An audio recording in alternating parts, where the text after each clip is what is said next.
there's times that I may be watching TV, okay? My wife's down front, she just laughed. Okay, there may be times that I'm watching TV, and it's usually a very important game. Well, that's what I think or say. And during those times, Tara would like to talk about something at that moment. I have two choices. I can focus on Tara and sacrifice watching the game. Or I can focus on the game and sacrifice my life. Because what you focus on always requires you to sacrifice something else. So it's where is your focus? And what you focus on always gets in the way. Seriously, let's look at some examples of focus that we admire in people. When I think of focus, or maybe you could even the word devotion. You think of the focus, or you think of the devotion of the Olympic athlete, requires immense sacrifice for years and years for one moment. We think of the devotion and the sacrifice and the focus of the soldier. Requires much sacrifice, sometimes even with their lives. I think of the focus and devotion of good parents. It requires much sacrifice to model and teach godliness.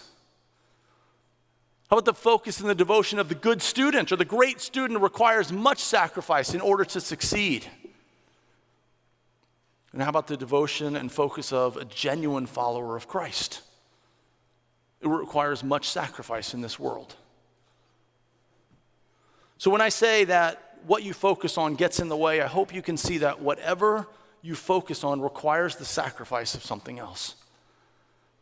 A lot of times we believe that we have a mindset and a life where Christ is our focus no matter what, but in reality, how we live, we have a mindset and a life that as long as things are comfortable, as long as things are going well, as long as things are going according to how we think they should, then and only then do we have a focus on Christ.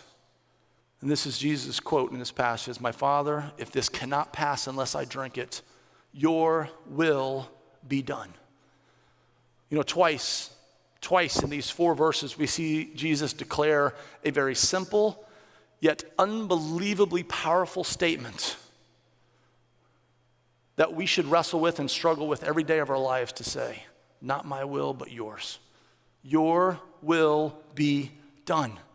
Submitting to the will of the Father and being focused on bringing the Father glory has nothing to do with the circumstances surrounding us. How we bring honor and glory to God, or if we bring honor and glory to God, if our focus and devotion is on the Lord, to bring Him the most honor and glory has nothing to do with the circumstances around us. If God's will brings about something that we don't desire, are we okay to say, "Your will be done," and genuinely mean it as we focus on living to bring the Father glory?